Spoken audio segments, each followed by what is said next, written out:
Hello, hello, hello, hello, hello, people of Facebook. Hello, people of YouTube. Hello, people of LinkedIn. I would like to say hello and welcome to you all, and thank you very much for signing in, for stopping your mad strolling that's going on and being with us here today. Today, which is known as Friday Lives now with me, Dionne, Conversations with Dionne. Today I have Lorriane E. Scott, who is an empath, let me get this right, empath and introvert specialist. You're probably thinking, what the hell is that? And why do we have an empath and introvert specialist in my group or on my page, excuse me, a woman who is a menopause coach? When the reason being is that one of the natural elements of menopause is that we go inwards. If you think about the time that it happens, which is at the midpoint of our life, it's a time when we spiral inwards and start to reflect and look upon our lives, answering those deep questions of the whys we've done and when we want to do the next thing. And also how we've been trudging along so far and the changes that we would like to make. And this makes us quite self-reflective, that sometimes our friends and our families and our relatives don't even recognize us because we have gone that much inwards. So imagine being an introvert woman who's going through the menopause and how much more that woman spirals down into herself to reflect upon her life thus far and the life she wants to live in the future. Which is why when I met Elaine, I raised my hand and was like, yes, come speak to my people, please, because I so resonate with that story.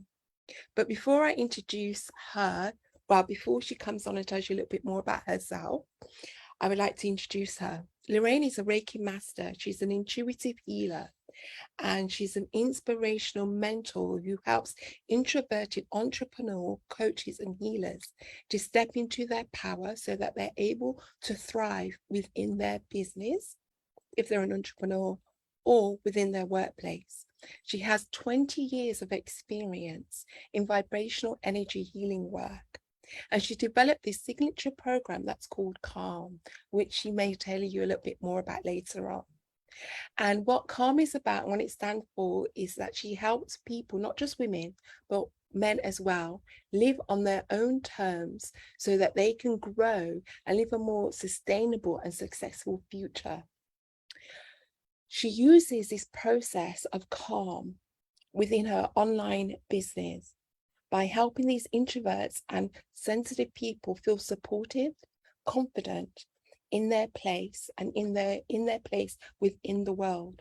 She also likes to bring fun and laughter, which you can recognize by just looking behind her right now in all that color and brightness, which I think might have something to do with where she fits on the scale of introvertness. But she also brings in tools such as tarot card readings and so forth to help guide a person on this journey so that they're able to see things from a different perspective. So thank you so much, Lorriane, for being here. Thank you, Dionne. Welcome, welcome, welcome, welcome. So happy to be here. I'm really glad we connected. It was in kind of one of those instant moments, wasn't it? Yes, it was. My first question to you is, what was it upon your own physical journey that inspired you to become this empath and introvert specialist? What was it about your journey? Oh boy, that's a good question. Well, back 20-ish years ago, I became a reflexologist, and it was really interesting to me how massaging the feet could really help the whole body feel better. But there was this holistic portion to it where it's just kind of hovering over the feet to just clear at the end. And so many I could feel the energy, and so many people would say, wow, I feel that. So that really intrigued me as to this thing you can't see, but you can still feel. I don't have one of those really moments that was like, I'm this intuitive. It's nothing that profound. It just kind of happened gradually. And then I was really interested in Reiki after that, because it's known as a light touch or no touch modality. And then when my mom was just had cancer and she was just working through that, I went with her to a center that had these little mini Reiki sessions. So I was able to experience it alongside her, even though I was like, no, not me. But they said, no, enjoy it. And it was really fun. We kind of bonded a little bit more that way. And I really felt that it was quite helpful and calming. And then when she passed away, I wanted to learn how to do it because I wanted it to help me through the grieving process. And I mean, we still do, we go through grief the way we're meant to, but I feel that it really helped calm me down a little bit more and just honor the process, and feel closer to her because we had experienced it together. So that was really big. That was big for me. And then from there, I loved it so much. I wanted to learn more and to teach it. So when I started teaching it, I connected with a lot of people, or I'd do sessions for people and realize that I'm attracting all of these empathic people who didn't really even know they were empaths. They'd come to me for things like, I think I'm going crazy. I have these wild mood swings. And then I suggested, because my intuition was telling me that I think you're just really highly sensitive or empathic to the energy you're feeling. And a lot of times it'd be like, yeah, I think you're right. Whether it's my neighbor, I can hear what's going on there. I can feel the stuff that's happening. It really made me want to help people understand that what they're feeling is just stuff they're picking up.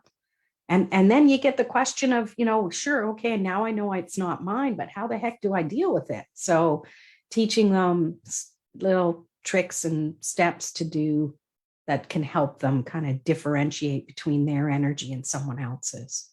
And it kind of spiraled from there. Were all these people introverts? I can understand how these people are empaths, because they are sponges, and people that are empaths usually are sponges. That's why they're so sensitive in being able to feel things that aren't theirs.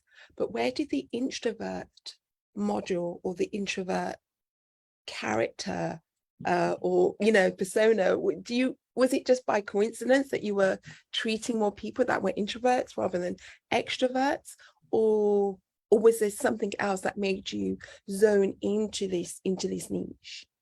Yeah, it was the latter. It was, although introvert and empath really go along together because we're very introspective, but I always knew I was introverted. I could hang out on my own. I'd be fine with that. But it wasn't until I started shifting my business from doing Reiki teaching to actually wanting to get into the entrepreneurial world, to get online. After all this stuff happened over the last couple of years, it's like, okay, I need to pivot. And I realized I really wanted to do all that stuff, but it would take a lot out of me to just be out there and be present. And it would drain my energy. And that's when I knew that, oh, I'm an introvert. I have to do things differently. Everybody out there in the coaching world seems to be extroverts, and they're like, you got to get out there, you got to go network. And just the term network just puts me into hives. Who likes to network? So then I realized, oh my gosh, well, how am I going to get myself out there if I'm an introvert? So I had to start incorporating the energy work that I did for myself, and the I do emotional freedom technique as well, which is tapping to clear my energy. meditation, all of these things to release and to get into the mindset that, is this really what I want to do? If it is, suck it up, buttercup, and do it. So I just do things from that perspective now. And in that, I pivoted again into just helping introverted entrepreneurs to do whatever it is they want to do. Because at the end of the day, when when you've got the opportunity to help the people that you want to help, when you've got the opportunity for your business, for our businesses to be about us and about our making our lives better, so we're fitting the business around us. And that's one thing that being self-employed, the benefits of being self-employed, rather than having the work, rather than we having to fit around the work, which is working for the man and working for the beast and working for Big Brother. So it totally makes sense that you being an introvert saying, this is who I want to help, because I want to help people like me. Yes. Is that correct? Yes, totally. Because we're told to get out of our comfort zone and just go. And my point of view is that we can take our comfort zone with us, because the moment we walk out of the door in the morning, we're already 90% out of our comfort zone. So to tell us to get even more out, like it's quite stressful as it is. But if we know that we can have some part of our comfort zone with us, sure, we got to stretch it a bit, but it doesn't mean we have to totally get out of it. To me, that's like needing to go run naked in the middle of the city. And no, thank you. That's not going to happen. Oh, why not? No, I'm not going to get into trouble. Can I speak to you about the personality tests that's been going for some time, at least for the past 10 years that I've been aware of them, such as the Myers-Briggs test and the human design test. That one I only heard about 2 years ago when I found Clubhouse. Do you get the people that you work with to take these tests to find out how much on the introverted scale they're at? And do you yourself adhere to these tests and use them in your own personal life as well as your work life?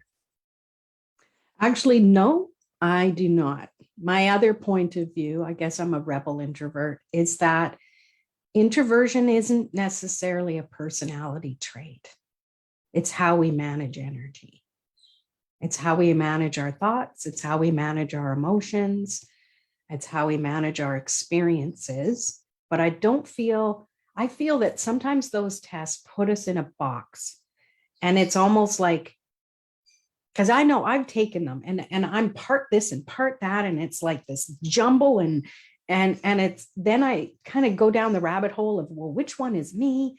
So I really feel that if we just honor who we are, and there's bits and pieces of everything, that we can just learn how to manage our energy in a way that works for us. I was going to say something and it just slipped my mind, but I really feel that if we get stuck thinking that we're supposed to be a specific way, mm-hmm. and there's only one specific answer or a few choices for us to change, then we'll really restrict ourselves.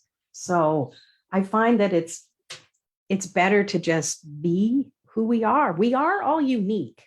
So these tests, it kind of makes it, we're on one hand, people are telling you're unique, rock your uniqueness. And then another one goes, here, take this test to tell you, you're A, B, C, or D.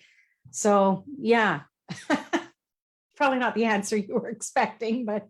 No, that's absolutely fine. It's your answer. So for your clients, I would imagine that when they apply to work with you, the questions that you're asking will be not about what the results are in these tests, but it would be about how much energy they have, where are they leaking energy, how are they struggling with their energy.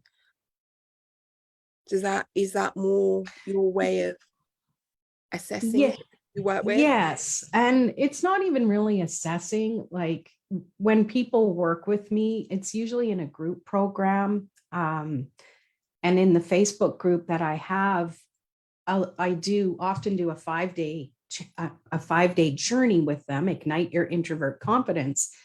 So they get steps to learn where they can shift what they're thinking, what they're feeling, and the thoughts that they project out to the world or that they feel about themselves. So it almost becomes, because I work with entrepreneurs, it's almost more about, okay, let's focus on your business. Where are you struggling the most? And from there, we can determine what they need to work on. So it's less about focusing on being introverted, even though I talk about that a lot. And it's more because everyone's a little bit different, right? Like Yeah. you get people who we get labeled as shy or quiet, which isn't necessarily an introvert trait. And it's funny, Dionne, people used to say to me, "Oh, I didn't know you were an introvert. You don't act like an introvert." And at the time, I would be like, "Oh, what a compliment!" But I realized it's not a compliment. It's a misrepresentation of what introversion is. So my mission is to be an example to the world that you don't have to be a label. It can be a way for you to see the world in a different view, but extroverts will always think introverts are these shy, stuck in their homes, wearing their PJs, drinking tea and reading books. Which there's nothing wrong with that. I love it. but there's more to it than that. I get what you mean. I do, because like when I hear comments like that, not just about introvertness, but about anything, it kind of shines a light for me it helps me ask the question, what have I been acting into? If they've got that impression, what have I done to give them that impression? So what part of me have I been hiding or not showing for them to have come to that analysis? And by me recognizing that that's the analysis that they have, it informs me that I've got work to do in reference to being more authentic and showing more of me. And also by doing that, I know that I'm helping other people that are like me stand in their truth as well and say, previously that was not okay, this is us now. Yeah. And that's But I mean, situation from a scenario like that. Yeah, but it's also someone else's perception. I mean, part of our energy is that we do go inward sometimes. That's how we unplug and recharge, and we don't always go, "Oh, my battery's drained. I got to go plug in." It just kind of happens. So the more we are conscious of always needing to top up so we don't have that really deep valley, it's way better. But people are still going to have the perception no matter what. So I think it's more important for us to just be like, they're going to think what they're going to think. Yeah. It may or may not be true. Absolutely. And that's one of the reasons why I titled this live, Turn Your Introvertness into an Asset During Your Menopause. Because during the process of menopause, when we're going through this change and this transformation, we are naturally arriving when we, once we're over the threshold, we're naturally arriving into a new beginning. So we're giving birth to something new. Mm-hmm. And if whether you are an extrovert or an introvert, just how there are extrovert people that are born with the energy of an extrovert or born with the energy of an introvert, it's no different from a business that either starts and blows up quickly, or a business that starts from humble beginnings and grows steadily in a steady upward climb. Mm-hmm. So I think that there are ways of, or things that one can learn and do, especially with your work, that allows one to just, to have that new beginning and give birth to something really, really beautiful. So in that vein, I would like to ask, what's the signs of an introvert?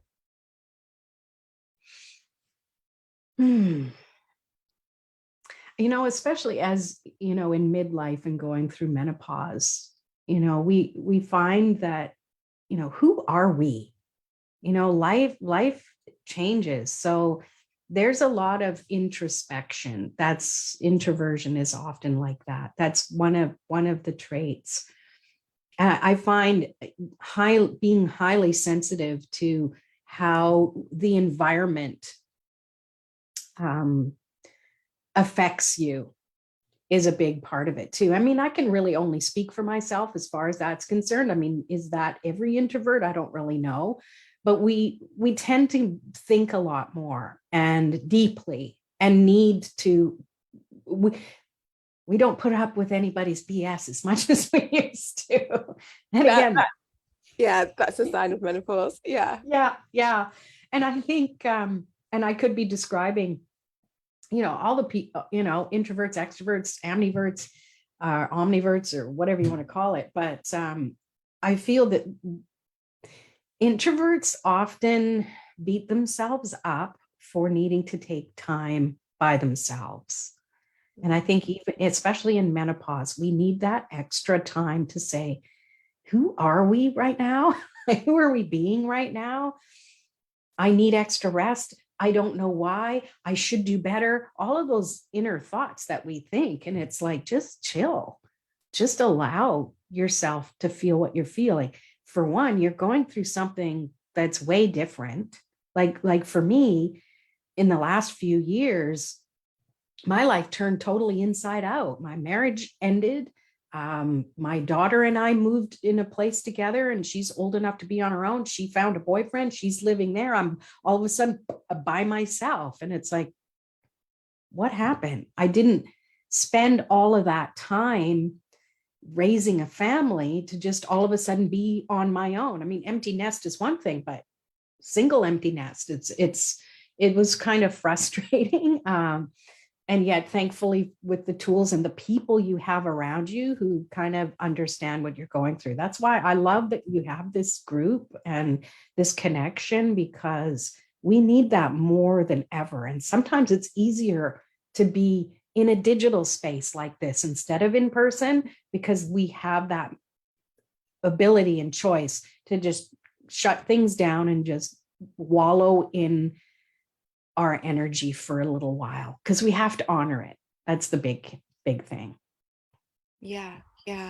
And I will be asking you for 3 tips in a short while. And the reason why the tips are so important, which I just want to stress, is the inner dialogue of an introvert. What you talked about just a moment ago, about one of the signs is that one thinks a lot more and stays in one's head a lot more. And therefore that inner narrator, I would imagine, is so much more intense and louder, and one spends more time there if one is an introvert.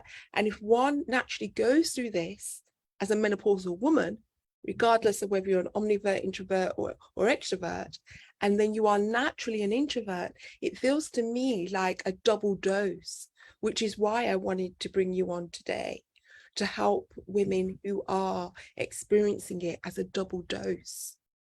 There was a case not too long ago in Great Britain where a menopausal woman killed herself. And, suicide, it's a mental health concern.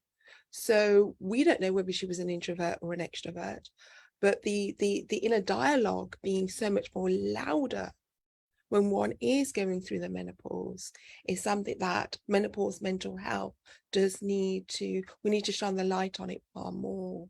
So you might as well go now. Can you share 3 tips, whether it's tips to work, whether it's, working for the man, whether it's work for entrepreneurs, or whether it's social life, or whether it's about relationships and communication? 3 tips to help an introverted woman who is actually menopausal at this time. I love acronyms. So the acronym I have for this is ACT: awareness, choose, and transform. So one, you need to be aware of what you're feeling, of that inner dialogue, of your surroundings that are affecting you. And when you're aware of it, it doesn't mean you have to sit there and analyze it. You just become aware that this is this thing that's having you react or respond. And from there, then you have the choice to choose, do I need to deal with this? Do I need to let it go? Or is there a way for me to shift it so that I can shake it and release it? It's really important to actually acknowledge. That's a big part of it. We often think, oh, I shouldn't think that, and then just try and push it away. But the thoughts we think or the things we feel that we try to avoid are going to pop up somewhere. And it's like pushing a beach ball underwater. As soon as you finally let go, it's just going to pop right out anyway. So it's better to just be aware of it, make that choice. That was step 2. Step 3 is then you want to transform it. And there's many ways to do that. You could meditate, you could deep breathe. One of my favorite ways is to use tapping, emotional freedom technique, where you're tapping on specific meridians as you are talking out what it is you're going through. And I always like to end with tapping in the good feelings that you want to feel. It's very cathartic to go through that. Often I get people crying, which I'm like, yeah, which is a release, right? And not beat ourselves up about it. So that's it's acknowledge or have an awareness, choose, and then transform that energy. So act. Those are my tips. And you've got a gift for us as well, for anybody who's watching this live. And in that gift, I believe there is some tapping there. Would you like to just share what is that gift? Yes, $97, which is very, very, very generous. Thank you so much. You're welcome. Yes, it's called the Zen Meditation Kit. And I'm sorry, I got something in my eye. I'm a believer in keeping things simple and making it so people can actually do them. So they're short. I have like a meditation audio you can do in the morning to kind of get you started, something midday if you feel you need, to release or re-energize, and then something for the evening to relax. And so there's meditation as well as tapping to clear the energy that you need to. And from what people have told me, it's powerful. It's simple. It's not like, oh, I got to meditate for 20 minutes. Sometimes people only have 3 or 4 minutes, which it may not sound like much, but that's the difference between carrying that burden and feeling guilt over it to actually, oh, something's coming up. Let's clear it now. And then we don't have to carry it through the rest of our day or into our sleep. So I'm so happy to be able to gift that to your audience, because I think it's a powerful way to keep our energy in alignment with who we are and who we're shifting into being through this journey of menopause. It doesn't have to be uncomfortable, Well, I really appreciate it. Thank you.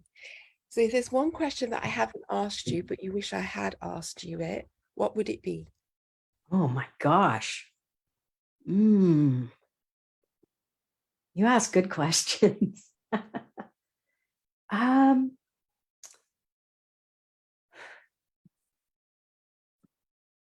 I can't really think of an answer. That's all right. But I'm going to answers for our lightning round. So I love to do a very quick lightning round of questions. Don't spend much time on them at all.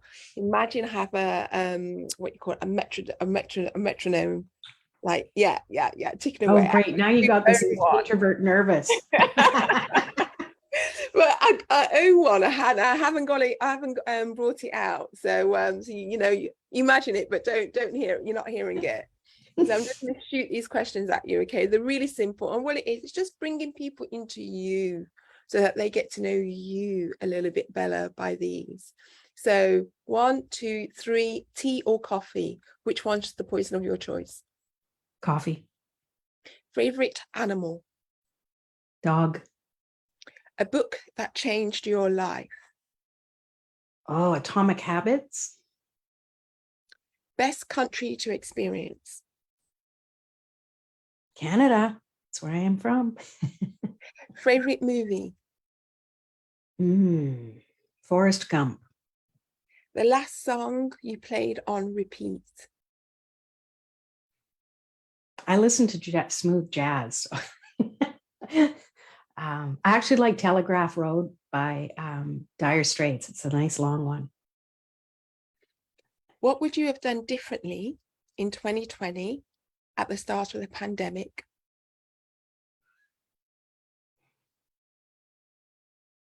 Walked more. What's your favorite morning ritual? Pulling tarot cards. What show are you currently been watching? There's a couple of them. One of them is Animal Kingdom, of all things. I like it. I like it. I like it. And you can just give us one more if you want, because that's the end.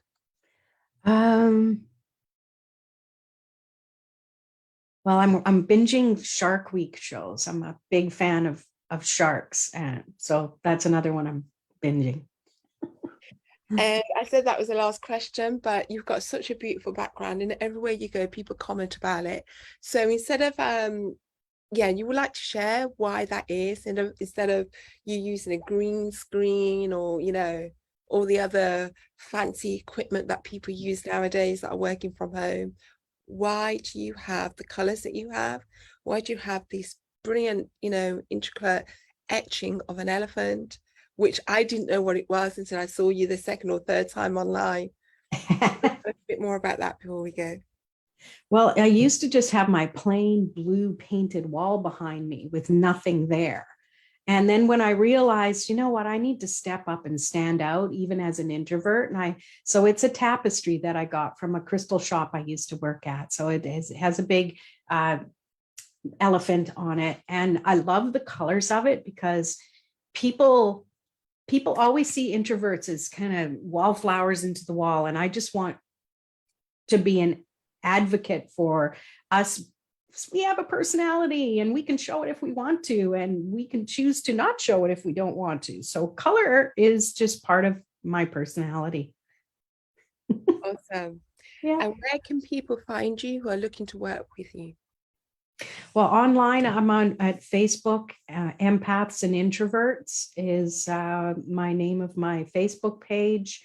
Also have a website that's in the middle of shifting a little bit, but it's simplehealingarts.com. So simplehealingarts, plural.com, because I do like to keep it simple. And the healing arts is just an amalgamation of meditation, Reiki, crystals, all of the fun stuff. Awesome. Thank you so much, Lorraine, for being here. Really Thank you, Dionne. I appreciate you. And for everybody watching, I'd like to say goodbye. Have a great weekend. Have a great week to come. And we shall see you next week. Thank you so much. Thank you. Thank you for watching.